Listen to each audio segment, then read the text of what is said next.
Again.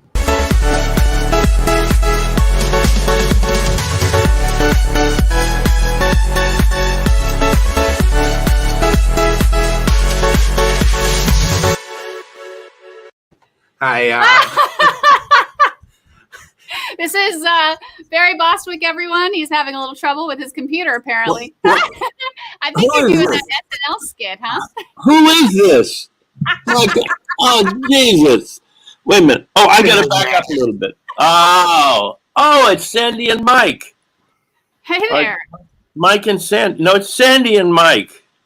Hi. What are we doing? Who's watching this bullshit? Your fans. Your fans. Oh, yeah. Okay. All right. Right now, I don't know if you can see, there's a comment section on the side that says private chat and live comments. Yeah, but I don't see any comments yet. Oh, we're seeing some comments. Are you on private chat? Click on live comments. Click on live comments next to the private chat button. Oh, there's a lot of them. Hello, GalaxyCon. See? When Cameron was in Egypt land, let my Cameron go. Cameron's having technical difficulties. Yes, Alan will be with us momentarily. He's trying to figure something out on his phone. He's lost in the galaxy. So, for those... Everybody, it seems like everybody with comments has never learned to type. It's all one. That's the internet. Hey, hi, good evening, hi. I am watching. Charles, hi, Charles. Somebody from Iowa. Bowie, Bowie. Where are you, Bowie? Where are you from? Hi, Bowie, Bowie. Wow. I think that might be the dog. It's somebody's name? It's the dog's name? I think it might be the dog's name. I think the dog's saying hi to you. Oh. We're watching, but this is really cool. So have you done many of these so far with people? This is about number 24, 25. Really? I think around there. Yeah, we've done a bunch. Well, I'm glad I was at the top of the list. We wanted to make sure that we had it down first, and we weren't screwing it up. I'll drink to that. We did a 4 o'clock show with Charles Martinet earlier. Yippee! Yeah. Yippee! He's in the Netherlands. Whenever I do a con with you guys, which are always glorious, and I don't ever want to be next to Charles because he plays that goddamn music from We talked about that. And then all I hear all day is yippee! Yippee! Am I being rude? So what you're saying is that the next show you want to be right next to him. Oh yeah, and I'm gonna play the theme from Megaforce. Loud. See, right. Here we thought you were going to play the Clash of the Titans. Yeah. All right. I'm happy to be with you guys. I miss you, and I know that we'll see each other again some year, right? Right. Some year. And we're not sure about this year yet. Yeah, I know. Sometime. 2034, maybe. We'll find out soon. Yeah, and I read today San Diego was canceled today. Yeah. And all the other ones. So it's I'm sorry for you guys because this was your big hit. I mean, now what are you going to do? Fish? Well, yes. Yeah. Yeah. We're going to sit here and talk to you. And waste our lives in that way. Right. No. We got some ideas. We're going to do some stuff. We got a plan, and I think live events are going to come back sooner than later. It just will be smaller. So you're probably smaller. Really? San Diego had to cancel because it's 135,000 people in one place at one time. You can't do that until we get a vaccine. But what you can do is you can get a smaller group of people together in a place at a time. And so maybe we have a show that isn't 50,000 people. Yeah. And we can scale down. If you can do a theme kind of thing, sort of like, the supernatural guys do. You know, Right. they go out. So there's ways to adapt that doesn't, that still you can congregate. They're going to allow a certain amount of people to go. They just you just can't have this year. You're not going to be able to have 50,000 people. So you do a smaller show. But we can do that. San Diego can't do that. Yeah. Yeah. In the same venues, I mean, in the same cities, you'll just hit a. Yeah. Yeah. Okay. We can talk about it more. I got a plan. I like that you have a plan. You always have a plan. I got something really cool that we could do with you. Okay. With me? Yeah. Yeah. Pretty quickly, too. Okay. We'll be making announcements. We're all in Florida together, so we could just meet somewhere like in Orlando. Yeah. You're south, I'm mid-Florida in Lake County in a little town called Mount Dora. And, we could fish off of Cape Canaveral. We're about to have the first launch from NASA in about 9 years. I just read that today. Really? Yeah, the SpaceX thing is going to launch with astronauts, two astronauts on it. In May, right? In May. I knew that it was happening. I didn't hear the news today. Yeah, it came out today that there's going to be a launch in Cape Canaveral, and it's the first manned mission to launch from NASA since 2011. Patty Hawkins just left a message, and now Patty just put up the Megaforce theme. If you would please play that. All right, can you play that? Well, it doesn't play. I don't know. The audio won't come through. Hang on. Jillian's asking a question also. Jillian's asking any news about Raleigh. So Jillian, as blunt as I can be, we don't know. Yeah. Nobody knows. We know that San Diego canceled because it's 135,000 people in the state of California, where the governor's very, very, very persnickety, and frankly, there's no way to keep 135,000 people safe. And I think the good news and the bad news of the not knowing is that the city doesn't want to call off all the events until they feel like they have to. And so we can't do anything until the city decides what is appropriate for the city. And so we're just kind of stuck in limbo and trying to entertain people while we live in this massive amount of uncertainty. And it's what said earlier, maybe we don't have a 50,000 person show in Raleigh this year. Maybe it's a much smaller event, and maybe we just cut ticket sales at a certain number if we're allowed to have 5,000-10,000 people to come instead of 50,000. And we can do that. We can have them. When was Raleigh again? What was the date? It's July 30th. I tell you, if we haven't cleared this shit up by July 30th, I'm going to kill everybody in my family. All right. Hey, do you want to text Alan and tell him that it's okay if he's vertical? I don't know how I would do that. I would do it on my phone, right? Just send him a message and send him a message, and I'm going to talk to Jillian. That we'll take him any way he wants to show up. Anyway, we get him. He could be upside down. It's fine. That's so funny. He's okay. Let me go to contact. So Gillian, and this regards to. I think it's Gillian. Is it Gillian or Jillian? Jillian. If you could write hard G or soft G in the comments, that would make us really happy. But so and it applies to Minneapolis too. It just depends on where we are as we get closer. We want to put on a show, but we also want people to be safe. We don't want to cause anybody to not be healthy. Yeah. Soft G. See, soft G. Right, soft G. And we want to entertain people. So that's what our whole business is, and that's what our staff who still working from home is working on. And we hope to put on a show. Have you had to let a lot of people go? We had to let a few people go. No, so sad. I'm sorry. I'm ringing Alan Ruck here. Does he know how to use a phone? Hold on, Alan. Hold on. So I'm going to put you on speaker. Now, what are you doing? Hello?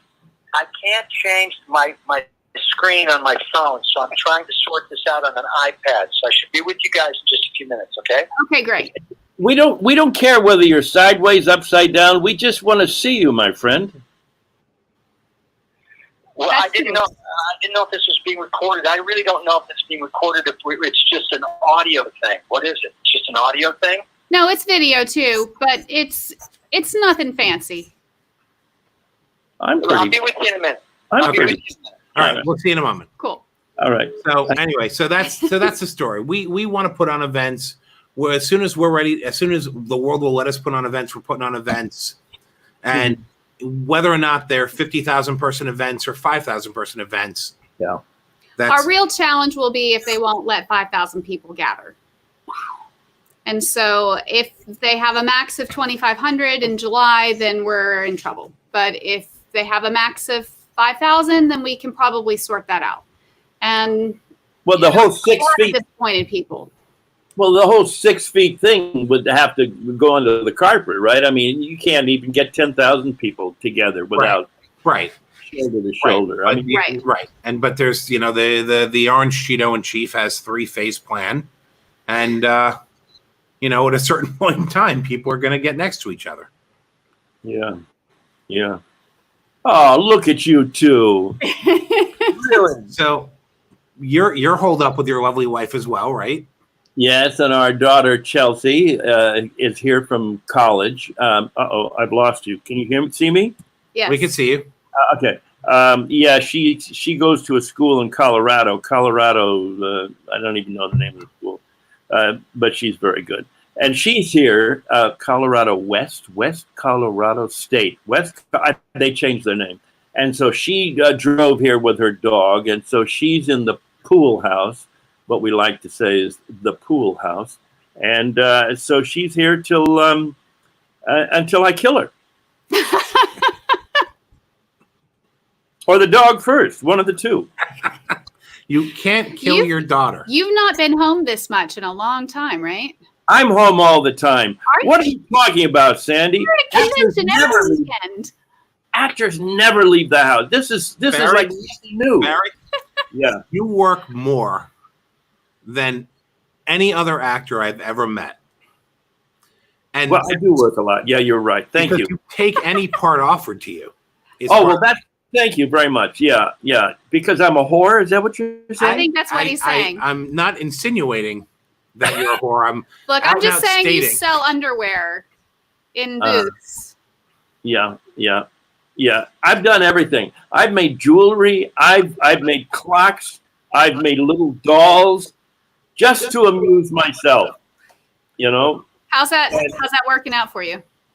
Are you amused with yourself? I am. I'm very happy, actually. But I think it's because of the. It helps. It does. Yeah. Well, it's great. I don't always drink tequila, but when I do, I mean, you could be. What do they call that guy? The most interesting man. The most interesting man. That might be your next gig. Yeah. I'm exactly like that guy. Right? Wait, wasn't that Corona? Yeah. Dos Equis. Oh, yeah. Yeah, but that dude, that dude was in a Star Trek episode? Was he really? He was in one of the old Captain Kirk Star Treks episodes as like a red shirt. Before the beard and everything. Yeah, when he was a kid, when he was young. Oh. I never did a Star Trek or Star Wars or Star anything. Would you hurry up? You'd make more money at these shows. I know. I'm sorry. I don't know. I do comedy like things. Alan did a Star Trek. Alan was a captain. I know he was, and it's he could live off of that for the rest of his life. Right. Meanwhile, you've got to work off of Rocky Horror. That's right. Well, I got Rocky Horror, and I've got the Clowns. They didn't even use you in Grease. They recast you. I know. Well, John Travolta had a step up. I mean, he was right off of that series, whatever it was, and Welcome Back, Kotter. Yeah. He was very hot at the time, and we had the same manager, so I totally understood. first of all, when we were the original cast of Grease on Broadway, we were all in our mid-20s when we did it. So by the time the movie was made, we were old. And so you're talking 77s. Yeah. And also, Rocky. And also, I just wasn't very good. So, I mean, it was. I don't believe that. Can we get the people watching to vote on the idea of whether or not it's nerdy to be in musical theater? Uh-oh. Barry doesn't think there's anything nerdy about him. And I say, at least you have musical theater. And so let's let the people tell us. But, that was my 70s. 70s was my musical theater time and my theater time in LA. The nerdiest time. Huh? The nerdiest time. The 70s? In musical theater. Yeah, it was, I did all my musicals. You are opening an application Dropbox for the first time. Are you sure you want? I don't want to open an app. I don't want to open Dropbox. Don't do that. No. Cancel that. There's a lot of consensus in the comments that musical theater is nerdy. Well, Grand thinks it's pretty nerdy. Really? Let's see. No. Lara says no. Laura Dugan-Dimmick says no. Okay, so 10% thinks And- it's not. No, Aaron West says nope. Yeah, but Todd says yes. Like being a band geek. Jeff Cookingham, absolutely nerdy. Fantastic. Uh-oh. Alan Ruck's calling me. Hold on. Let me put him on speaker. Yes, Alan. Alan? Hey, buddy, I just keep trying to do this, and can you hear me? Yeah, I sure can. And so can they, because I'm right up against the screen with this. Yeah, well, I keep trying to copy and paste the link, and every time I put it in the browser, it says cannot be connected because the server can't be found. Oh, on Safari. Just use your phone again. Just do it the way you did it the first time. No, I did. I've been doing it that way with the phone. Oh. And it won't do it anymore. Yeah. Oh, that's a bummer. Yeah.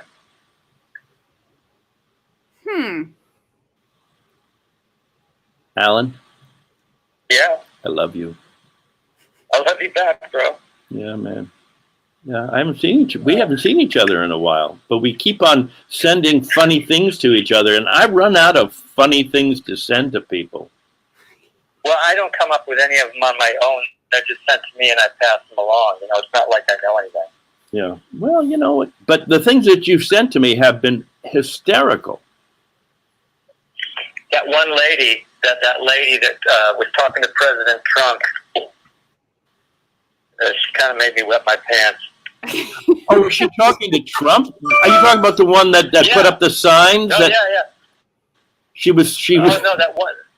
The lady, but she kept calling him Trump. She's like, listen here, Trump. She said, I ain't set up for this. And then, she used language I probably can't use right now. Oh, all right. Can you try your wife's phone? I tried everything. I tried my wife's phone. I tried iPad. It's just not going. Do you have a laptop? I don't know what she has here. Steve Wood says, does he have Chrome? Can you send a new link? Yes. Yes. Barry, can you text Sandy text me Alan's number. Right. Don't say it on the air. Did he hang it? Yeah. Alan, did you hang up? Right. Barry, can you text me from your phone Alan's number, and then Sandy will send him the link. Oh my God, how do I do that? Wait a minute. I texted you this. I'm texting you right now. Boo! I just texted you. Okay, you texted me now, but now I got to find Alan's number. Okay. Is everybody? Maybe this is what's nerdy about me. Is that you don't know how to use technology? Yeah. I think that's the opposite of nerdy. No. Well, oh, I see. Yeah, you're right. Nerdy would be. I knew exactly what I'm doing. Okay. Okay. Your name is Mike Broder? Yeah. Okay. Yeah. Last time I checked. Let's see. I got Boo. Let me know if you need any info. Okay. So now what do I do? Text me Alan's. Oh, Catalano just sent it to me. Oh, great. So I gave it to Sandy. Okay, so now you don't need me to do anything other than... No, Bob Catalano, as usual, has done your job for you. Yep, that's good. That's what he's here for, because he's a good friend and talented. For people who don't know, Bob Catalano is Agent of the Stars. And he brought Barry and Alan into shows among many other fine individuals. And right now he is doing his job as an agent and facilitating. He's got a lot of those Star Trek-y, Star Wars guys. He does have a lot of those Star Trek-y guys. He doesn't have many Star Wars. He's more of a Trekkie guy. He's got the Trekkie guy. He's got LeVar Burton and Walter Koenig and all the Star Trek guys. Yeah. Maybe he can get you a job on Star Trek. Well, who's been directing it? The other guy who did this stuff. Oh, there look at that. Oh, hey! How did you work that out? Headphones. I don't have to. Okay. All right. Hello. Hi. Hello. How are you? Great. How Welcome. are you? Welcome. I'm okay. I'm fine. Are you worn out after that battle with technology? I just wish the whole thing would crash and burn. I would like to go back to like snail mail and landlines, to tell you the truth. Well, it seems like the world might be headed in that direction. But then there's a whole generation of people that won't know how to get a cab. Or how to write in cursive. Yeah. Or how to order food. No, it's all over. Hey, Alan, what's it like with the two kids at home? It's good. We're out in the desert, so we have a yard and a pool, and we can do their school from anywhere. So Yeah. It's fine. We're fine. How old are your kids? 9 and 5. That's a rambunctious age. My 9-year-old really misses her friends, and my 5-year-old doesn't understand why we can't go to toy stores, and he keeps saying, this damn virus.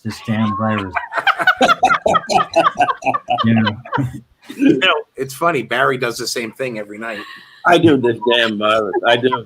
But I don't have two young children at home. I only have Chelsea, my daughter. Yeah. Is she 21? 23, I think. I have to ask her. All I know is her boyfriend was here for about a week. Yeah. And all they did was drink. Okay. So you partied with them, right? That's what she said. When you're in college, there's no such. You can't be an alcoholic in college. Barry, you understand that you're saying this while you have a bottle of tequila in your hand. Show Alan your almost empty bottle of tequila in your hands. He started an hour ago. Yeah. Look at that. Well, I don't know. She learned it from you, Dad. She did. Oh yeah. She absolutely did. Okay. Now she's college. Oh my God. Alan, so you can't be an alcoholic in college, but after that, all bets are off. That's exactly what she says. Yeah, she says that everybody's an alcoholic in college. Is that true? I think we all did a lot of. You guys froze up on me. Well, come back. Is it better? Do you see us yet? Can you hear me now? It's been a long time. I really don't remember. I didn't drink in college. I just smoked weed, so I don't know. Well, it's similar. I don't know. Each their own. Yeah. So Mike, it's a little, it's a little delayed. I can hear you fine, but you kind of, it doesn't matter. Does it matter really? No, it's all good. We'll muddle through. Alan, I am so proud of you and your show. Your show is so good. For those who don't know, Alan is on a show on HBO called Succession, and so good. Everyone tells me it's great, and I have time to watch it now. So. Yeah, I know. Well, this is it took global catastrophe, but I finally had time to watch my own show. So Mireille and I, my wife and I, sat down and we binged it.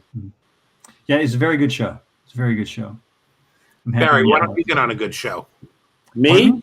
No, Barry. This is it. This is my show. This is it. GalaxyCon Live. Thank you very much. This is it. So Mike has a funny story about how he met you sort of for the first time, Alan. Well, we haven't met, actually. We've never met. Only by phone. So you called me last year in July 4th weekend. Okay. Because Barry was at a show in Miami that used to be my show that I had sold, but I was there, visiting. Yeah. And Barry had lost his phone. Oh, that's right. And so somebody found his phone, called the last number. You were the last, I guess you were you called the phone. You called the phone. Somebody picked it up and said I was the last number that he had called. Oh, funny. So you called me to find Barry to get him back his phone. Well, and now we've come full circle, and here we are again. And you picked up the phone and you go, "Hi, this is Alan Ruck. I'm an actor. I'm this. I know who Alan. I'm like, no, I know who you are. I very aware of. And I'm like, okay, it's very odd that you're calling me. What's up? And you're like, Barry lost his phone. And I'm like, yeah, tell me another, another story. Yeah. So, but Barry and his phone were reunited. You know where that phone was, Alan? That phone was, I had dropped it. You remember my house in Encinal Canyon up there, up in the hills? Yeah. I had that whole property burnt down during the fire, the Woolsey fire. Yeah. Like brick shop, the house, everything was gone. And I went up there to look it over. We weren't there anymore. We were just leasing it at the time when we were there. Yeah. And I had dropped my phone in the midst of the wreckage of the Woolsey fire at this house. And somebody picked it up who had a child who lived on the property. And it was just amazing that that so much was destroyed. We just lost half of everything outside, but you weren't anywhere near that last fire. Did you just get smoked out? No, I mean, a few years ago, there was one where in the north part of the county, like up by Saugus and Newhall and all that up north, that we were constantly getting ash. I mean, everything was covered in ash every morning. But the last one really didn't. The wind was blowing another way, I guess. Where are you now? You're out in the desert now, right? Yeah, we're in Palm Springs. What's the weather like? It's very pleasant. It's only in the 70s today, but it's going to go up to the 90s, I think, next week. What is nerdy about you, Alan? Everything. No. Give me the most nerdy thing that you could say about you. It's a long list. I don't know exactly where you want Barry was doing an interview thing for us. And the first question was, what's the nerdiest thing about you? And he just stopped. Because he thinks there's nothing nerdy about him, which is impossible because he's been in musical theater. So it's an impossible. Yeah, but he never really fit. Even though he was really good at that, he didn't really fit in there. Oh. He was something else. He was something different. How long have you known each other? We can still do the splits. Yeah. Well, we've known each other ever since Spin City, which was, when did that start? 96. 96. Is that when you guys met? Yeah. Well, yeah. I actually, so we started work in 96, and Barry was trying to get some breakfast like the first day of the first read through. And I pinned him down. I was very excited because I was, I'm a fan and I'm a geek. And I told him of this time in 1974 when I had gone to New York with my high school class, and we saw some shows. And then after we saw something, I think it was a Little Night Music or something. I went to a deli on 8th Avenue to get something. And there was this very tall, young guy in a surf cat sweater, like a hoodie. And I just knew he was an actor. I didn't know how I knew him, but I knew he was an actor. And he ordered roast beef sandwich and chocolate pudding. And I went back and I told all the kids, I saw an actor. I saw a real actor. I knew he was an actor, And they're like, wow. And then a few years later in college, I went to see a midnight showing of Rocky Horror Picture Show. And, it was already with a thing like the newspaper and squirt guns and asshole and all that, and Barry came on the screen and I said, it's the guy with the pudding. And everybody said, no, it's asshole. Asshole, I know, it's I amazing. told Barry that story, and there's something that's true about Barry. You know, he's a tall guy, and he needs to eat regularly, or his blood sugar gets messed up. I know this about you. And so he was desperate to like get this cheese and eggs in his body, and I'm just boring the shit out of him with the story. And he was like, like, do you have pudding? You know. Yeah. So that's the first time I actually met Barry. We've been friends ever since. We lived in a similar area when we were doing Spin City. We lived upstate New York, well, right across the border, and right by Nyack, New York. And so we spent quite a bit of time, family time together. Yeah.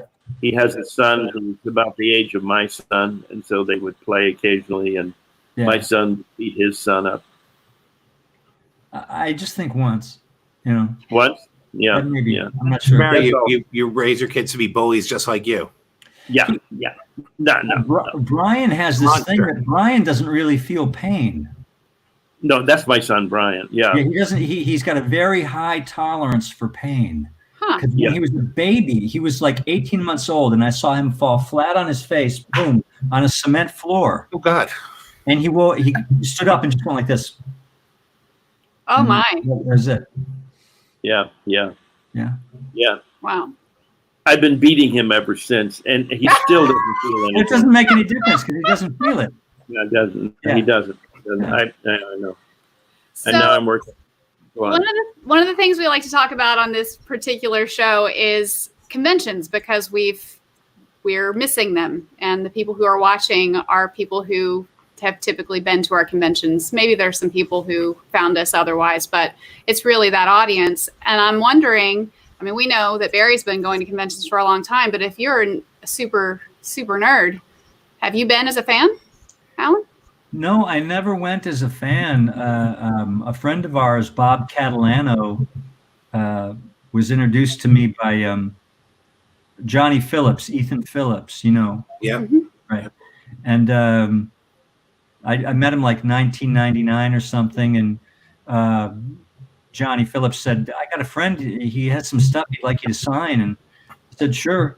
You know, and then I signed this stuff for Bob, and he said, well, what do you want for that? And I said, nothing, you know, I didn't know. I didn't know it was a thing, you know. And then a few years later, Bob started booking me in conventions. And so the first time I ever went to a convention was in Las Vegas right before 9/11. Oh, Wow. Yeah, it was the weekend before 9/11. Oh, God. I'd never been to one before. And Brave New World, you know. Yeah. Who knew?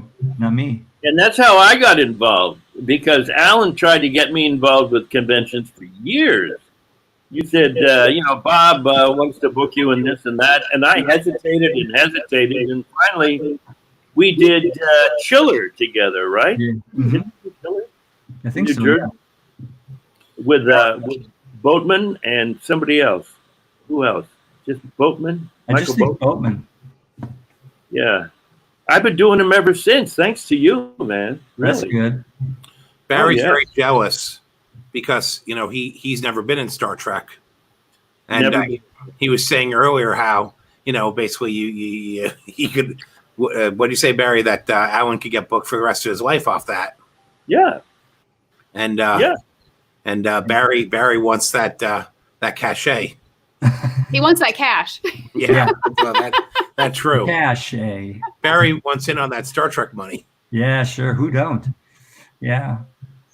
Are you still recognized from the Star Trek years? I mean, are you mostly by Trekkies? I mean, and people say the weirdest stuff. They come up and they say, "How did a geek like you get a hold of the Enterprise B?"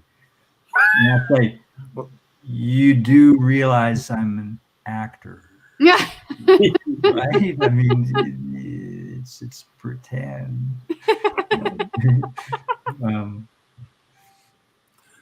But conventions are funny. I mean, I think the wonderful thing about it is it's really what's the word? Egalitarian. Mm-hmm. It's really it's like all for one and one for all. And there's people that are multimillionaires, and there's people that are basically street people, and they all have love of the sci-fi or whatever it is in common, and everybody it's all inclusive. It's they're usually really high energy, good energy events. But I would imagine most people know you really, when they come to the shows, either, Ferris Bueller, or I don't know, but, Young Guns or Speed or stuff like that, right? Yeah, I mean, it depends. I mean, just different people like different things, but a lot of Bueller, a lot of Star Trek. Yeah. My dad. Any Twister people? Every now and then, like if you do something in Oklahoma, if you do anything in Tornado Alley, then people are big Twister fans. Yeah. So I'm a little embarrassed to say that at 45 years old, I watched Ferris Bueller for the first time a couple nights ago. You should have held out. You should have just been one of the people that's never seen it. Right? I probably would have been, except I thought, well, I'm going to meet Alan on Friday. Maybe I should just know what character he plays in this iconic movie of my childhood. And my dad's stuck in quarantine with us, and he's 71, and he just made fun of me. And he just laughed at me because I'd never seen it. He's like, how is it possible that you never saw this movie? I think everyone has been making fun of Sandy. Yeah, well, that's fair. My whole life, for one reason or another, it's okay. For the last couple of days about not seeing Ferris Bueller. It's totally fine. But Barry, you look good, man. Who?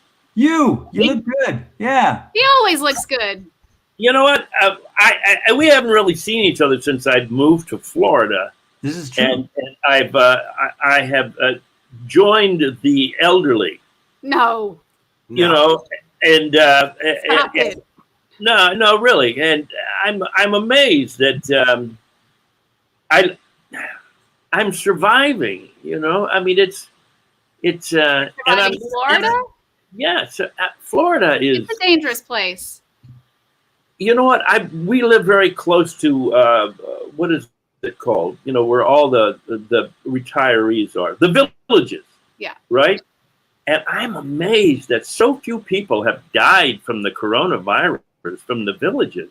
I would suspect it would have been devastated because everybody is over the age of 55, 60 or something. I think it's more the nursing homes. I think it's the people in close quarters that are getting it from nurses that come in. How does it get into a nursing home? It doesn't get in from the people who live there. It's coming in from the people who are servicing them. So if you live in the villages, you've got your own little apartment or condo. You're still living. And you're pretty self-sufficient. Right. So you're living on your own. You don't have a nurse coming to you. You don't have people feeding you. You don't have a kitchen staff. That's what's happening is somebody in the kitchen or one of the nurses comes in with it, and then it just spreads like wildfire. That's because people need those jobs, and those people need those people to come to work. And so they just don't have a lot of options for preventing the spread. But my grandmother lived in one of those kind of communities until she was 90 some odd and never had a nurse, never, when she lived in one of those things. And you'd never get it because you're in your little apartment by yourself, with family coming to visit or, people bringing groceries, but you're also in a low population area.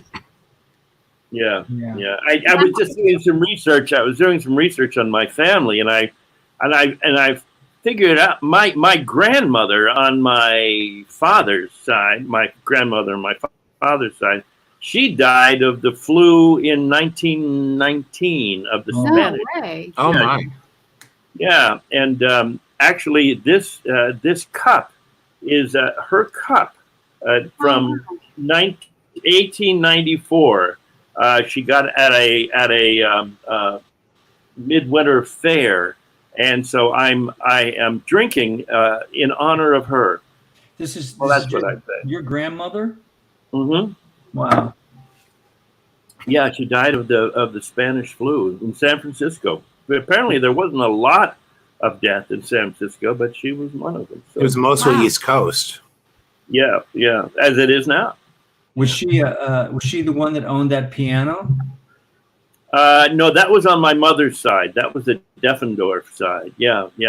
Alan took our family piano and he reconditioned it, and unbelievable. And it's in his house in L.A. and his children are learning how to play. How are they doing with it? Vesper's doing very well, and so is Mireille. Larkin, my 5-year-old, can pick out the Harry Potter theme. Yeah. but that, you know, but Vesper and my wife Mireille they're really moving right along. So thank you. That's great. Yeah. Oh, that's great. Yeah. No, it was great to. I'm so happy that my family piano ended up with another family, because my kids they didn't give a shit. You know. I heard someone log in. We may have Heather joining us soon too. I'm not seeing any of the live comments moving along. You might have to pull your thing down. Pull what down? Well, I can't do it on screen. Somebody named Jonathan Sloman just said, "I hope you washed that cup." I don't think a virus lives that long. Yeah, but also Amy Warfeld Cornelius just said alcohol is a sanitizing agent. That's fair. Well, there you go. What's the proof on that tequila? It's got to be 60%. It's got to be 100. Yes, no, it's got to be 120 proof. 120 proof. Oh my God. In order to kill a virus. Oh, right. 60%. Right. Yeah. Right. You got to get some of that barrel proof bourbon, Barry. That's why I got to send you another bottle. Yeah. You turned down the bottle for me again today. You know, you got to. No, I'll take it. Okay. I'll take it. Somebody says, "Hey, Alan, I'm Jack Hickey's cousin. Much love from Pennsylvania." Hi, Jennifer. Oh, Tanya says it's only 70 proof. Wait a minute, Tanya. It's 80 proof. You're full of shit. You'll have to drink twice as much. Get any effects at all. So Alan, give us just a little taste of what's nerdy about you. If it's too much, did you read comics? Do you like sci-fi? Yeah, I did all that. I loved comic books, but like dumb stuff like, Archie and Spooky the Ghost. Really. And then I was an original Star Trek fan back in the day, back in the 60s. That's pretty geeky. I was a theater kid. You don't get much nerdier than that. That's what we told Barry. Oh, wait a minute. I sang folk music in high school. I had folk music groups. Is that nerdy? Oh, I don't know. At your age, that's pretty cool. Is it? So what songs did you sing? Like 6 More Miles to Louisville, the hometown of my heart? We did Kingston Trio stuff. I thought that was a Kingston Trio. 6 More Miles to Louisville. The hometown I've never heard that song. I'm from Louisville. Yeah. Louisville. You have to let all the vowels fall out of your mouth. Alan, have you heard Barry's work with the clowns? No, what's going on here? No, it was a group I had back in the late 60s or early 70s or something. They were a Monkees knockoff. Oh, I didn't know that. And they had a big song, Lady Love. Yeah, go on YouTube, Alan. You'll see the whole album. You can really, fall in love with me once again. Barry Bostwick, the Clowns. Yeah. I played Bo. I played Bo, the cool clown. We had 5 of us. Carol Manini you remember Carol Manini? No, she was an actress. And who is the Carol that was in Grease with you? Oh, Carol Demas. Oh yeah.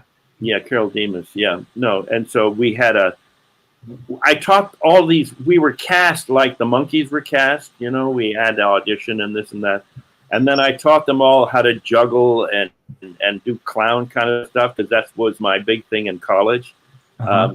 And we had a circus, a street circus called Cerca dell'Arte in New York, and we had a circus arts institute down on the Bowery that we taught circus arts. And we would go out into Central Park on the weekends as a group, 8 or 10 of us, and we would do juggling and this and that and collect beer money. Yeah, beer, and So that's that story. What other kinds of circus tricks do you know? Circus tricks? Yeah, I was a pretty good juggler. I could walk on a ball. I could do like a standalone trapeze stuff. I couldn't do the swinging trapeze, but I could do stuff on a stationary trapeze. And at NYU, I was working on my master's, and a guy named Hubby Burgess was our teacher, our circus arts teacher.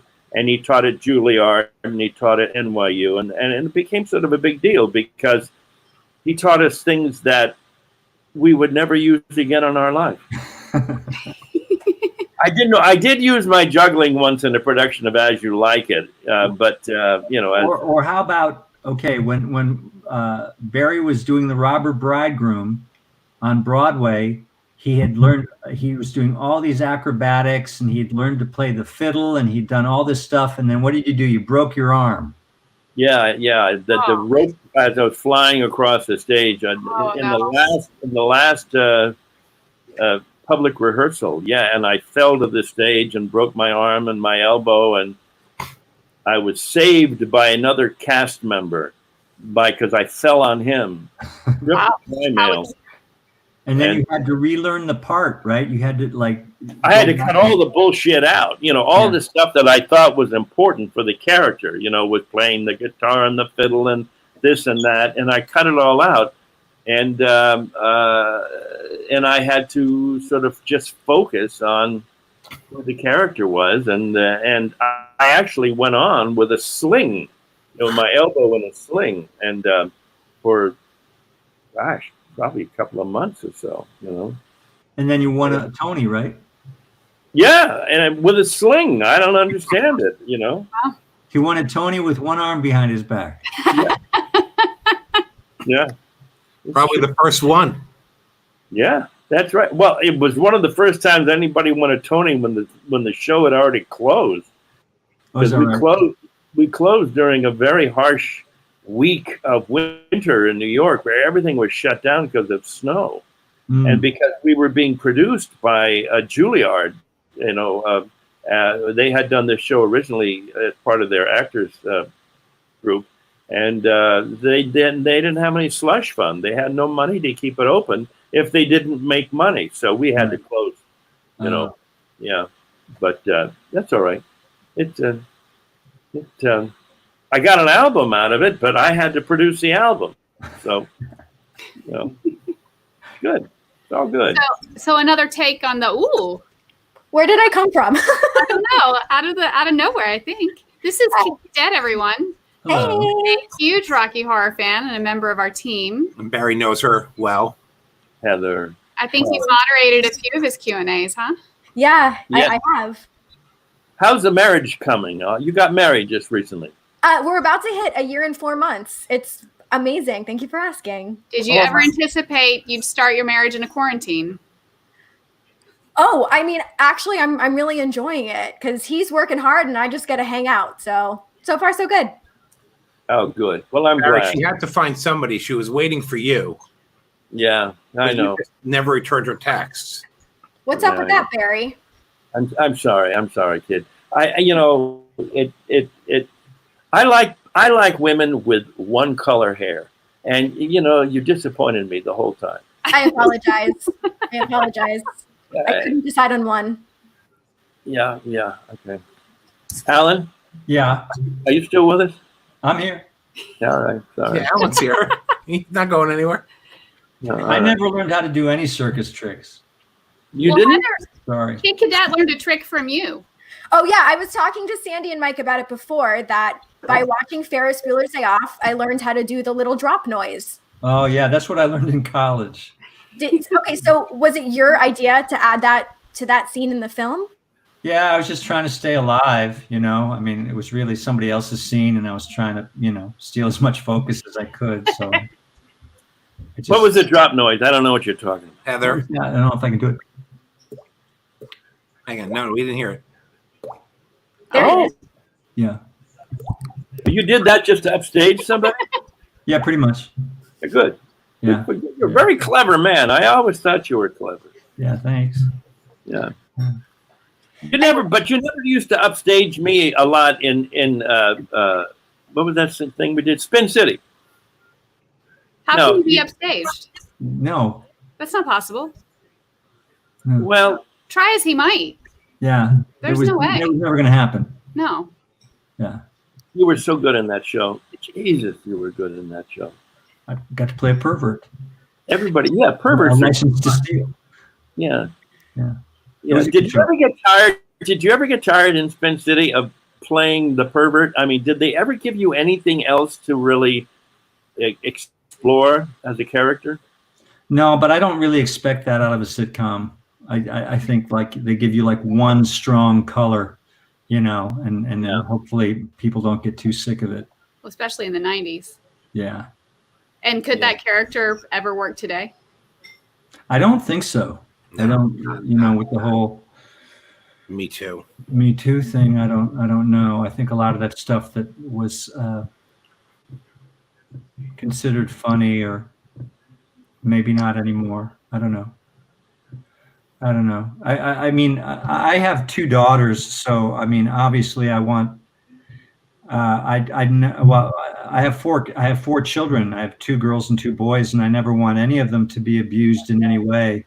But I don't actually believe in being politically correct. I believe in being ethically correct, because I think things go in and out of style politically, and things that used to be so important aren't that important now. And not that the hashtag Me Too thing will ever lose its importance, but I just I don't know. Well, as the oldest woman in the room, I'll say that I think that sometimes it's fun to be absurd, and absurdity has its place. I think we ought to be able to laugh at pigs. You know, I think we ought to be able to laugh at really horrible human beings. Yeah. It's the one thing they can't stand. Yeah, right. That's you true. Know, fascists can't stand to be laughed at. Right. They and if we take away the comedy, we take away all of our own power. That's it. Yeah. Well, since we're kind of talking about laughing and we're going through a very interesting time right now, what is something that makes you guys laugh during this crazy time? Barry's going to send you this video that I sent to him of this lady talking to President Trump. President Trump? Yeah. She's in her car and she's smoking weed. Okay. And I can't use I don't know who's going to see this, so I don't know. Can I use the language on the show? What does it sound like? We have before. I have before. She said, listen here, Trump. She said, I had to get in this motherfucking car to get away from the motherfucking kids. You know, and then she just goes on about how she's running out of money and she doesn't have enough weed, and that President Trump needs to put the money in the weed man's pocket so that she can get a discount. Small business. So that made me laugh. I mean, every time I watch it, it makes me laugh. So Barry, I sent it to Barry. Barry can send it to you. What about you, Barry? Pretty good. That was pretty good. Yeah. What makes me laugh? Yeah. What makes me laugh is what makes me laugh right now. I think what makes me laugh is to see people at Lowe's and with their masks on, and it's not really covering their faces. It's like this, and they think they're doing something so good, but they're actually like, they're sucking in everybody else's crap. That makes me laugh. Also, I went to Lowe's. I live in an area where if you want to buy stuff, you got to go to Lowe's. That's it. We got one. We got one. Lowe's is where you get your stuff, and then Publix is where you get your groceries. And it makes life so much easier when you don't have to make choices. Two stores. That's great. Are you using Instacart? What am I using? Are you using Instacart? No, what is that? Instacart.com. You can have somebody pick up your groceries from Publix and bring them to your house. You never have to walk in there. Oh my God! But people with the Lowe's masks. Yeah. No, I finally wore a mask to Lowe's the other days, and I realized that everybody was not wearing masks anymore, and I was the only one in the store looking like a guy with a mask that didn't even cover this much of my face. I heard they're going to reopen your beaches. Yeah, I got very excited about that. We live on the beach. Oh, I see. And I get stopped by the cops every time I walk outside. Oh, to go to your own house or to be in your own yard. Yeah. Such a rule breaker, Sandy. I know. And so I decided to stop going because I'm such a jinx. And there's like a handful of people out there every time I go, and they all get kicked off the beach every time I walk out. So it's literally right out that window. Do they get fined like in California? My son, who's a surfer, says that if you're caught surfing, it's $1,000. I've heard that. Yeah, that's California. They're a little more relaxed here. I mean, we have a Republican governor here, so they're not going to fine you, but I think the cops are only on the beach because they're having a blast on these ATVs. I mean, they're riding them, standing up, and they're just like going as fast as they can, and they just look like they're having a ball. And then they have to stop someone and say, "You got to go in." And then I'm like, "Okay." And then everybody goes back out as soon as they leave. So, Alan, Barry thought that Heather here had put up the Rocky Horror Picture Show poster just for this, and no, it's been there. No, it's been No, there. this has been here. My husband actually wanted me to say that we built our house around this poster. This is very near to me. Harry, that thing is signed by you, Patricia, Nell, Meatloaf, and Tim. Oh my God! And You know now how just hard it was for me to get that together? try to get Richard O'Brien. You'll never get him. 15 years. That's okay. I'm content with what I have. This is perfect. Actually, Barry, I wanted to know, do you have any tips for wearing a corset? Yeah, weigh 180 pounds. Oh, okay. Not 230 like now. You know. You don't think you could still rock the corset, Barry? I think you could. Well, He's still got the legs, right? I still have it. You focus on what's good, right? On the one thing that's still good, you know, and The dams. I can still do the leg lift apparently. Can you? Yeah, sure. Next show. Apparently, he can do the splits. I don't know if you heard that earlier. I did. This is something I feel like we need a panel just for that.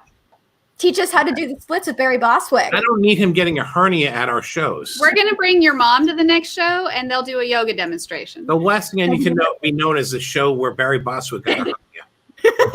It'll never happen. He's a yogi. So, Barry, so you said you started doing the conventions because Alan and Bob kind of drug you into this. Were you doing appearances for Rocky Horror before that? No, never. I hadn't done anything. So you hadn't done any fan stuff? No. So what year was it that Alan finally drug you into this? Yeah, I'm going to say 6 years ago, 7 years ago. Oh, wow.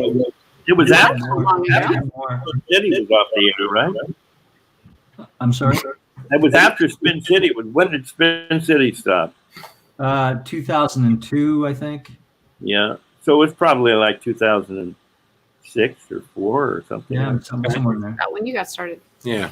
Well, one of the cool things about like GalaxyCon is that you guys actually have a shadow cast that comes and performs. And I've seen Barry participate in one of those shadow casts before.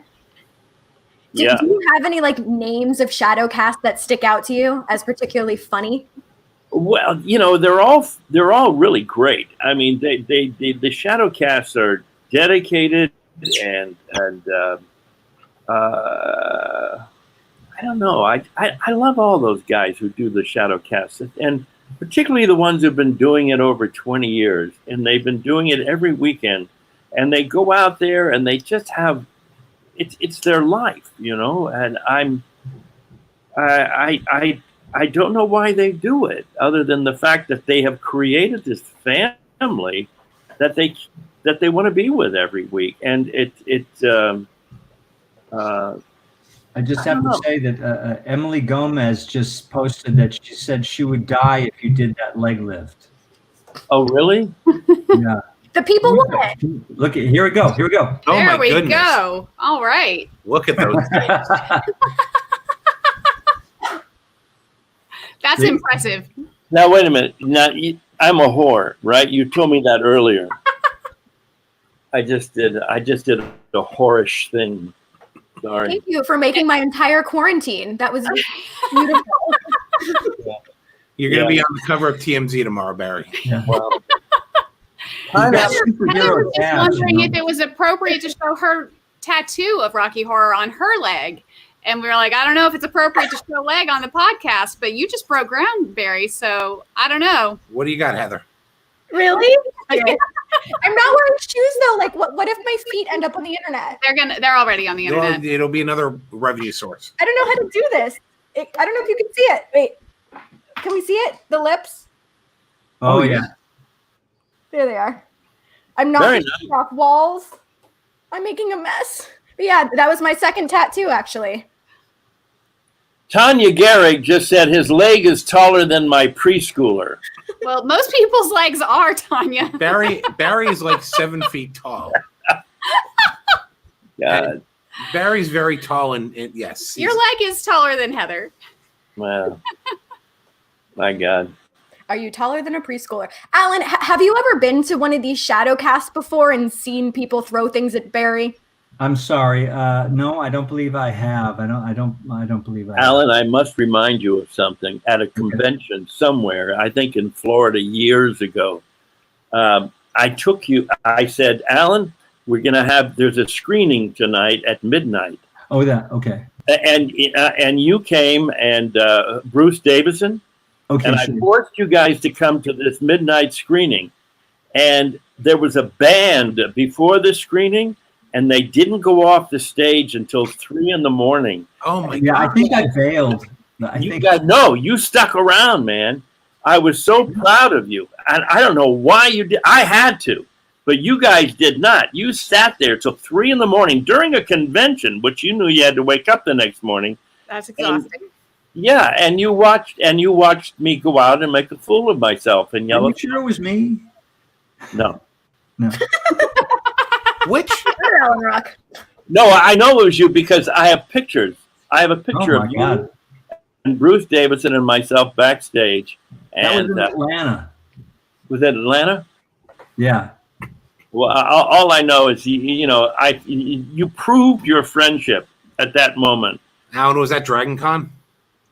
I don't know. I just remember we were in Atlanta. I don't know. What's the other one that they do there? Did they do another one there? Not I don't really. know. In Dragon Con.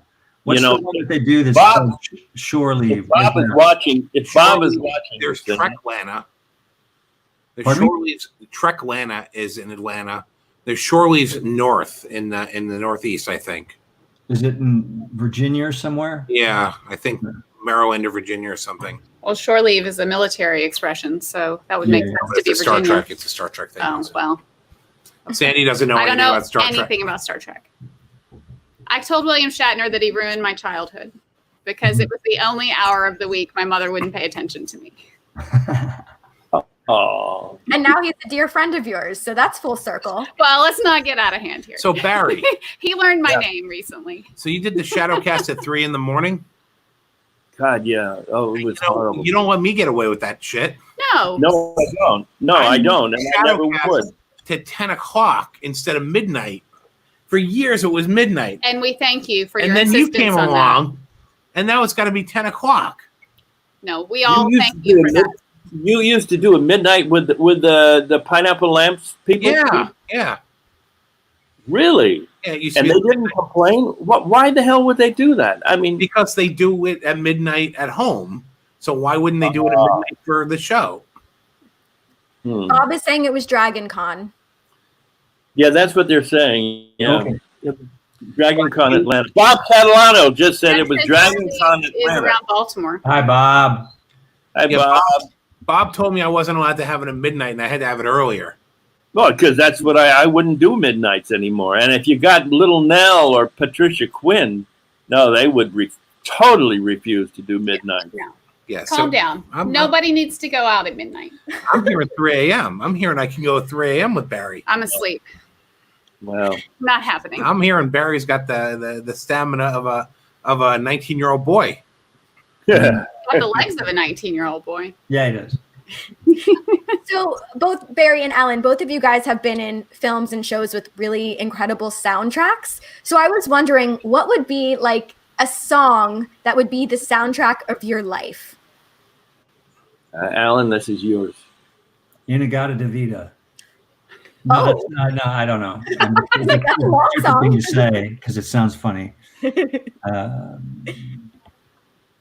I don't know. I suck at this. I think you're doing great, Alan. Okay. For me, it would be like something from Pachelbel, one of their sort of the canon in D. Yeah, that's what it would be.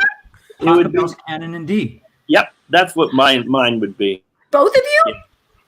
Well, no, I'm not going to steal Barry's thunder. No, but I'm just appreciating his soul. Barry, I thought it was a theme song for Megaforce. Oh yeah, it would be. If you could play it now, it would be the best. But you refuse to do that.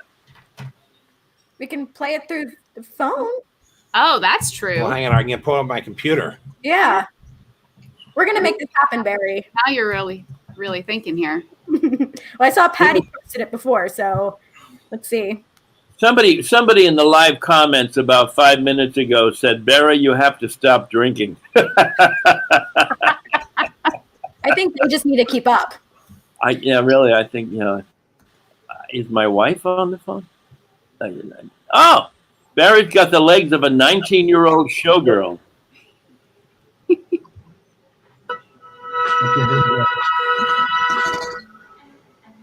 Here's mine. Okay, hit Alan pause. got it. Stop. Hang on, Stop. I paused it.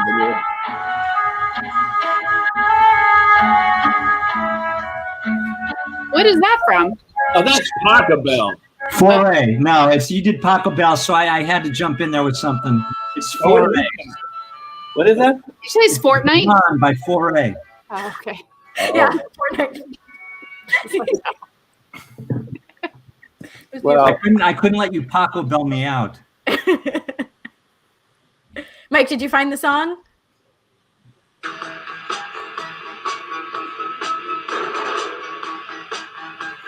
That's the Megaforce theme song. That's his theme song in Megaforce Oh, majestic. when he's riding on the. Motorcycle, right?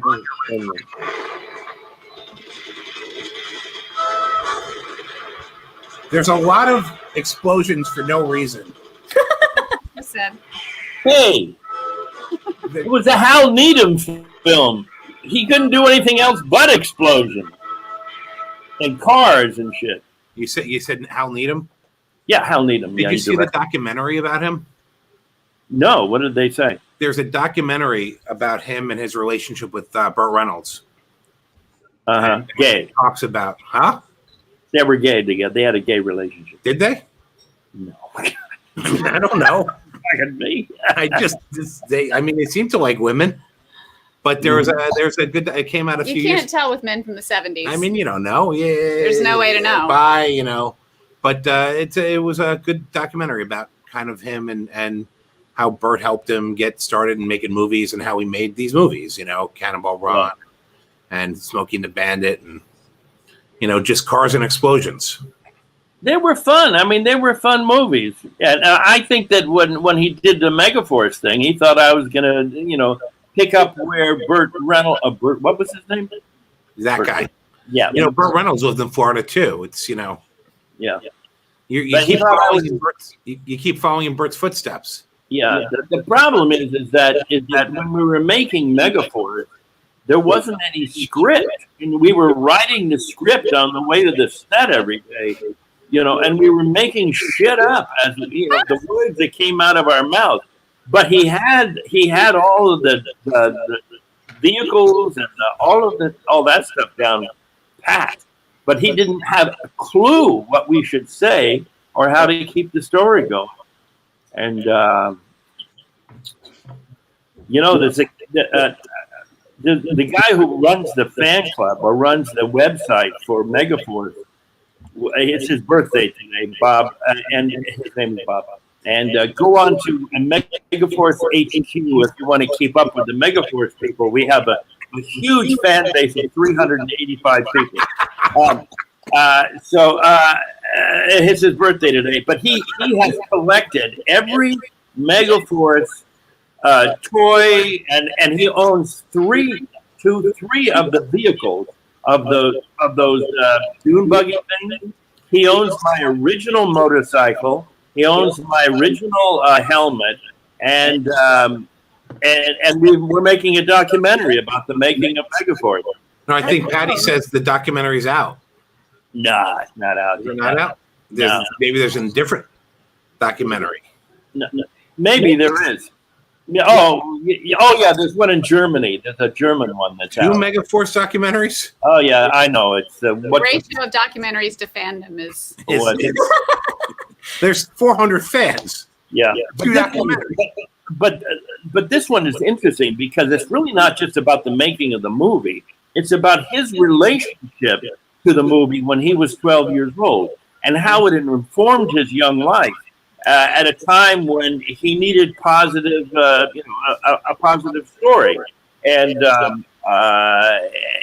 so it's told through his eyes and how he sort of morphs into me.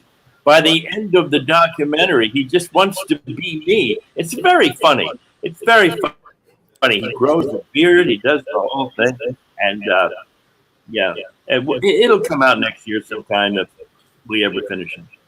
But he has interviewed every stunt guy, every producer, anybody who's still alive involved with the movie, and it's fascinating when you have a fan who is so into whatever the thing is he's into. It's just amazing. I don't have anything in my life that I am that involved in or could commit myself to. Alan, do you have anything that you could commit yourself to? Anything that I could commit myself to? With that kind of time and energy, and No,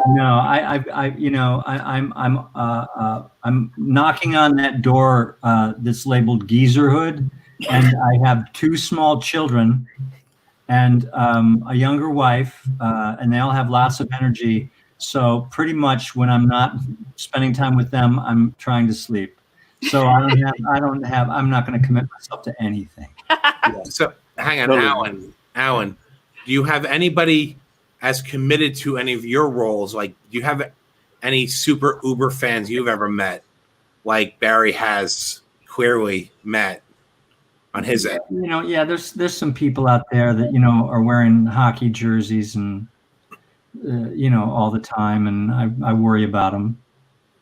Because they're fans of hockey or fans of Cameron? Yeah. Well, just I mean. Do you make assumptions about all hockey fans? Maybe this sounds silly, but I think people watch too much television as a general rule. It sounds silly coming from you. That's true. I think there's other things in life, and I'm glad that people like all these movies, and I think it's great. And like I said, I enjoy the conventions because I like to see people dress up and have a good time, but maybe not every day, Well, you dressed up in the uniform again a second time for the for Walter's thing, right? Yeah. Walter Koenig did a kind of a fan film thing. Yeah, of Gods and Men with this guy from upstate New York. I'm trying to remember his name. James Cowley. Yeah, exactly. And James is an Elvis impersonator. Cool. In fact, but he doesn't work like Vegas or Atlantic City. He works like those gambling riverboats on the Mississippi and down in the Gulf and stuff like that. But he made a lot of money doing that, and then he's just a Star Trek nut. And he built in a warehouse about as far as you could go in New York and not be in Canada. Okay. In this little town up there, it was an old car dealership that he bought, and he built the bridge of the Enterprise. And he was making his fan films up there, and then he met Walter, and they decided to do that picture. That sounds equivalent to Barry's story. Barry, something like that. Yeah. You know Megaforce fan films? What's that? No Megaforce fan films yet? There's only 400 fans. What's the No. There was I had a 3-picture deal, and after the first picture, they didn't pick up my option. You don't say. Because we didn't make a nickel. you know. And but there is another script out there in the world, Megaforce 2, and nobody will touch it other than my friend Bob, who has 386 fans. The numbers may go up by the end of tonight. You never know. Yeah. Mike's going to join the fan page. Oh, I'm joining this fan club. Megaforce HQ. The numbers are skewed. I don't even understand. I don't even understand what happens in the movie. Like, it doesn't make any sense. The movie's nonsensical. Well, that's what he just said, that they were making it up as they went along because Hal didn't care about story. He just wanted to blow. We need more of Barry's tequila, and then maybe we'll get it. Alan, you ever work on a film like that where just there was no script and everything was just a mess? Yeah. I did a movie called 3 for the Road. It was the first thing I did after Ferris Bueller, and Charlie Sheen was in it, and a girl named Carrie Green.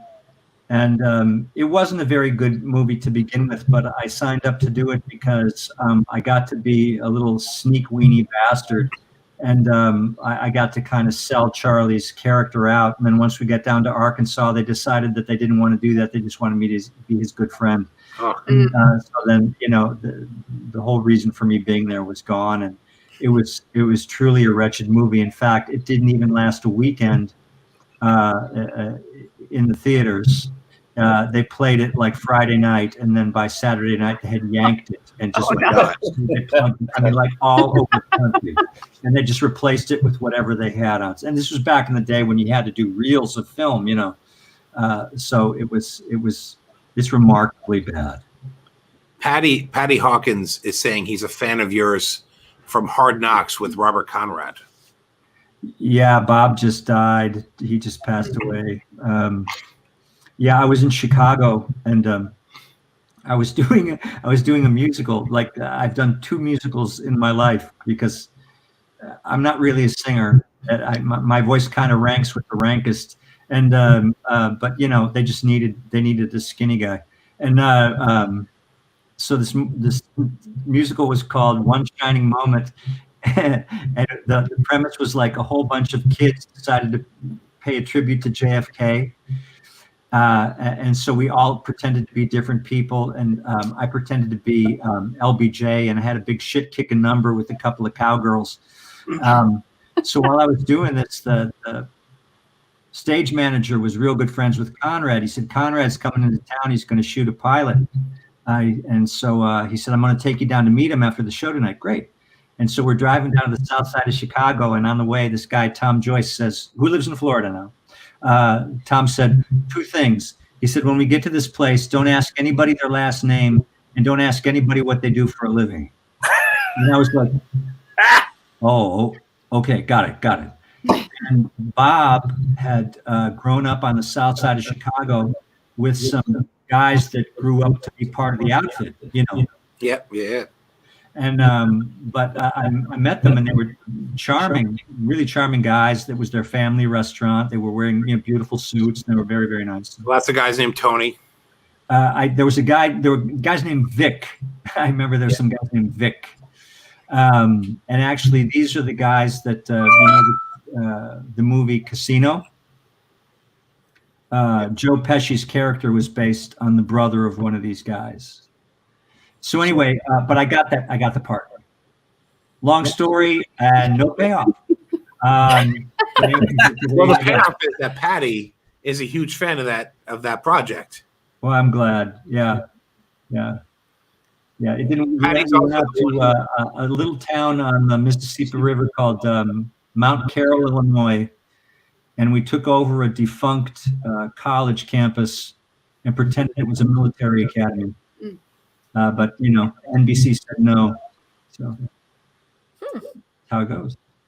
Is there a Facebook group for this that we can all join? Because we have a lot more people joining the other group now. If not, Patty needs to start one. Okay, Patty. Patty's also the person who told me about Barry's career in that band. Oh, really? In the Clowns. Patty knows some stuff.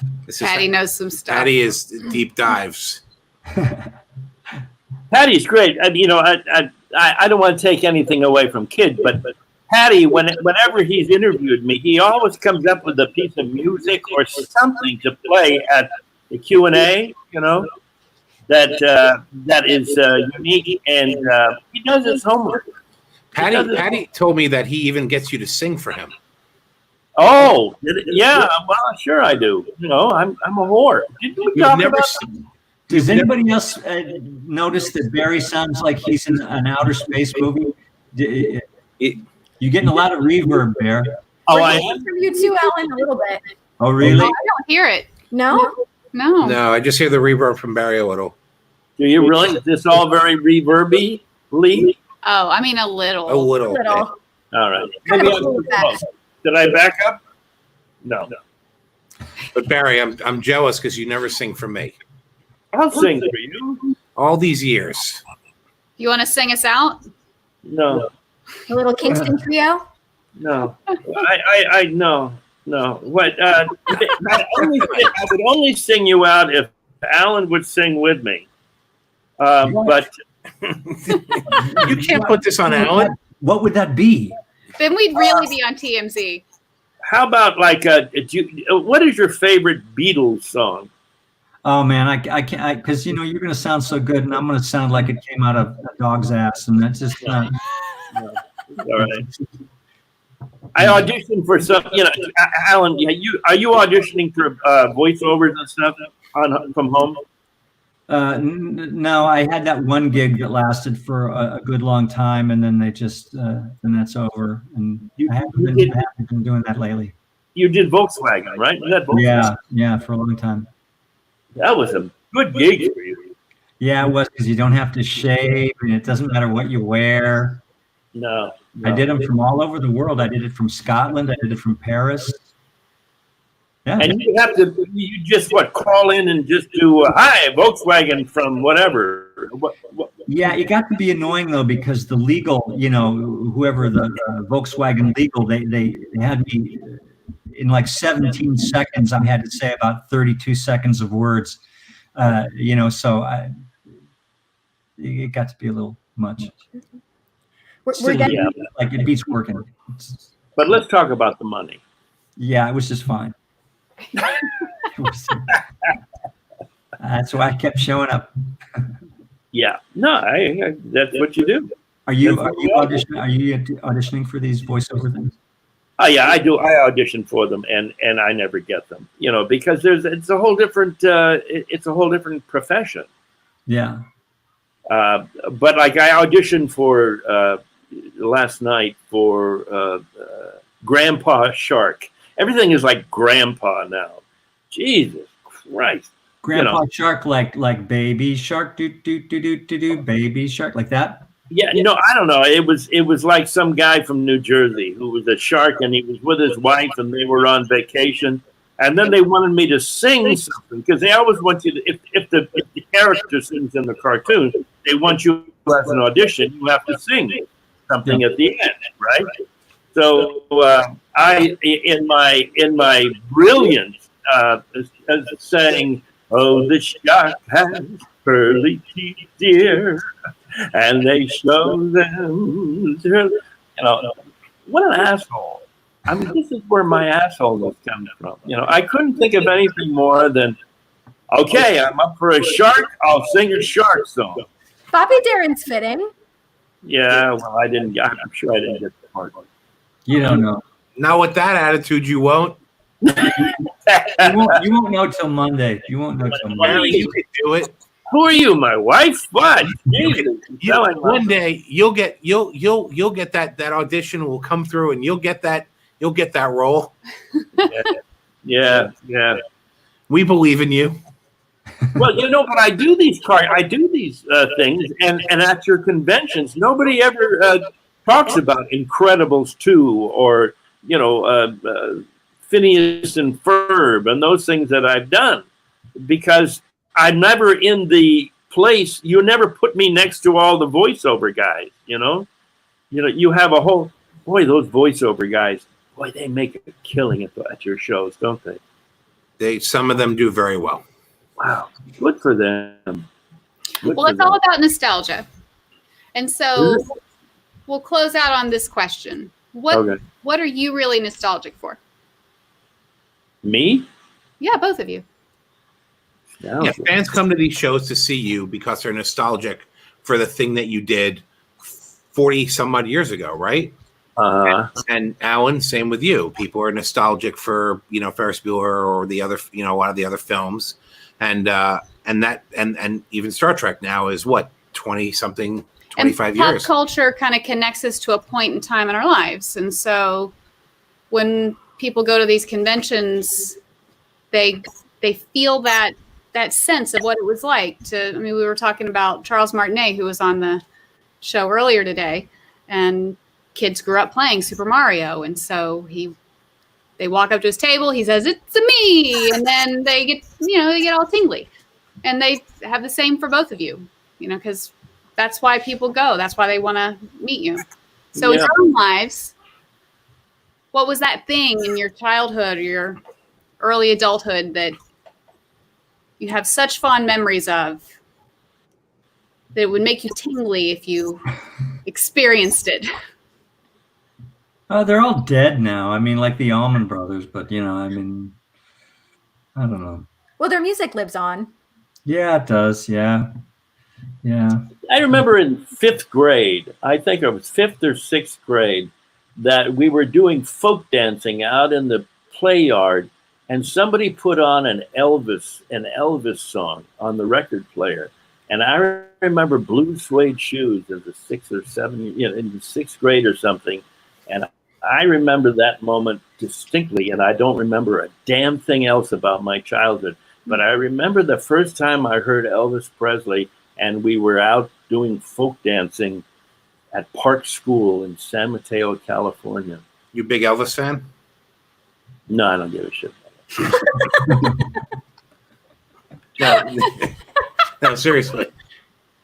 What? I watch, you know, I do these, you know, everybody gets stuck on YouTube at 1 a.m, you know, and I sometimes I'll just go for 2 hours watching one Elvis thing after another Elvis thing that goes to another Elvis thing. You ever see him live?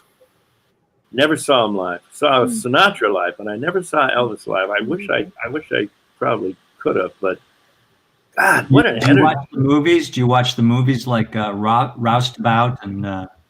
No, did you? Did you watch those movies? Really? Yeah, the first time I ever smoked weed, I actually the first time I ever got high was in college, because in high school it just never worked, and I thought it was a bunch of baloney. And so I got totally ripped the last week of school my freshman year, and Frankie and Johnny was playing down in the student lounge on the television. Yeah. I was weeping because I was thinking that some director actually planned out all these shots for this. Somebody actually worked really hard, and it was for this. Yeah. Those movies are amazing. Yeah. I have to catch up on those movies. Viva Las Vegas. Yeah. Wow. Oh, you ever see the Allman Brothers live? No, I never did, and that's why, you know, I blew it. I probably should have saved up all my nickels back in the 70s, and of course Dwayne was gone pretty quick. But you know. I saw the Rolling Stones when in 1967, 68. Oh wow! Wow. I don't remember a thing. All I know is that the Rolling Stones opened the bill, I think, for the Animals or something. Really? Wow. Yeah, and I was thinking about that because I was watching that Rolling Stones documentary the other night on Netflix, which is great, about their tour in South America. Uh-huh. Wow, what a great film that is. You know, socially, you know, not just about the Rolling Stones, but and I always regret that I don't remember anything from my childhood, that I don't remember these moments, you know, that when I first saw the Rolling Stones, and I should have been impressed, right? Shouldn't you have been impressed? You were probably thinking about some girl. It was probably all about some girl at that point, right? So yeah, probably was. Yeah. You were otherwise engaged. Yeah. Mm-hmm. Well, but when I was in college, you know, it was like every time a Beatle album came out, I mean, you would all connect and go to somebody's house and sit and listen to that album, like it was the gospel. Yeah. That to me was that if I'm nostalgic for anything, it would be those early Beatles albums and how Do you have a favorite Beatles album or a Beatles song? No. Got it. I don't. Mine's Yellow Submarine. Don't care for them very much. Really. And they Heather's are covered in her favorites. Heather, is there anything you don't have a tattoo of? I don't have a tattoo of you and Sandy yet, but I'm working on it. Oh no! I'll get the portraits. No, I we'll don't think regret that someday. I promise. I doubt it. Everyone does. Barry, do you have any tattoos? no, and I never will. Do you? Neither do I. I just don't think I could swing it. I just think it would. It's a whole different generation. We just I think it would look out of place. And In our day, But I'm like one of 3 guys in California that doesn't have a tattoo. That's what makes you unique. Because we work shifts, because you were never in the Navy, man, or you were never a Marine. That's when at our age group, that's the only reason you'd have a tattoo is if you were in the service or something, right? Yeah, the first person I ever met that had a tattoo was Sean Penn. And it's amazing, like how many kids that grew up in Malibu in the 70s, have tattoos. Charlie Sheen had a tattoo right here that said "back in 15 minutes." Did he still have it? Didn't he get rid of that? No, I don't know that he got rid of that one. He got rid of a lot. He got rid of a lot of them. I remember that. Really hard to get rid of them. Yeah, he was going through a lot of pain with all that. Yeah. Well, no, I don't have any tattoos. Do you have any tattoos, Mike? Yeah. no. God, no. No? No. That's a lot of just. I don't like anything long enough. And so there's just nothing that could stand the test of time for my personality. I just go through so many phases. It wouldn't ever work. I would hate it 2 years later. I was thinking about getting a tattoo that said "deeds, not words," but good. You wouldn't be the first. I want to say it's the Megaforce. Oh God! Oh no! My son, get a divorce. my son Brian. My son Brian got his first tattoo against all of our wishes. He went down to Venice Beach when he was 17, and he got a smiley face on his ass. Oh God! Yeah, and to this day, he's 24 or 25. I still haven't seen it. Well, do you want to see it? Oh yeah. Oh, okay. I want to see the moment in his life that he'll regret for the rest of his damn life, getting a smiley face on his ass at the age of 17. Can I say something? Yeah. My husband. Oh God, he's watching. My husband has a tattoo on his ass. Of a smiley face? Not a smiley face. Okay. Of what? A 4-leaf clover. Oh, because whoever sees it's getting lucky. Yeah, I don't know things you didn't know about your employees. I'm so sorry to my husband. Oh my God, I'm so sorry. Well, I think a 4-leaf clover is better than a smiley face. Yeah. Okay. All right. You have this new marriage, a year and a half. You just screwed it up. Okay, kid? I'm so sorry. I hope That was a real pivot point, And Heather. you're stuck with this guy indoors for who knows how long. You're going to have to deal with this issue. Well, it's Florida, so it's just about 2 more weeks. Because the virus is going away. It's just poof. Yeah. May 1st. It's Our all governor over. is. It's all Hey, Alan, what is it going? What's in Palm Springs? Are people really nervous about this, or are they just lackadaisical? Well, Riverside County says that you have to have a mask on, not just when you go to the grocery store, but if you're outside, period. I don't get that. So I think they're taking it pretty seriously. Yeah. Do you wear a mask? Yeah, because I don't want to get a ticket. Yeah. Where'd you get your mask at? What kind of mask? Mireille made it. So mine it's in the other room, but she had this material that's cowboys on horses. So she made me a mask. I have cowboys on horses. That's great. It's nice. Nice. Wow. All right, guys. I think we've taken up enough of your your lives tonight. You guys have been awesome. Well, thanks. Really appreciate you joining. Thanks for bearing with me as I stumbled through the technology. No, it's been great. If you guys want to stick around a minute, we'll meet up backstage.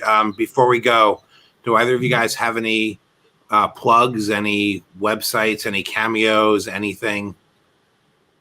I just did 2 little short films called Viral Vignettes that are raising money for the Actors Fund.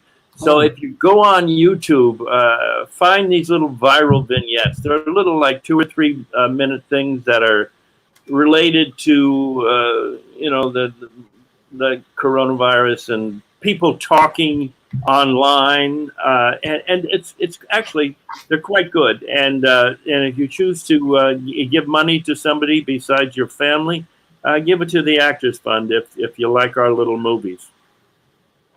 That sounds great. All right. Okay. Thanks, guys. All right, Steve, play us out. Okay. Thanks again for tuning in to GalaxyCon Live. Make sure to check out our online store at galaxycon.myshopify.com, where you can find t-shirts, signed and certified Funko Pops, autographs, collectibles, and more. For updates on the upcoming streams, visit us on Facebook at GalaxyCon Live or galaxycon.com.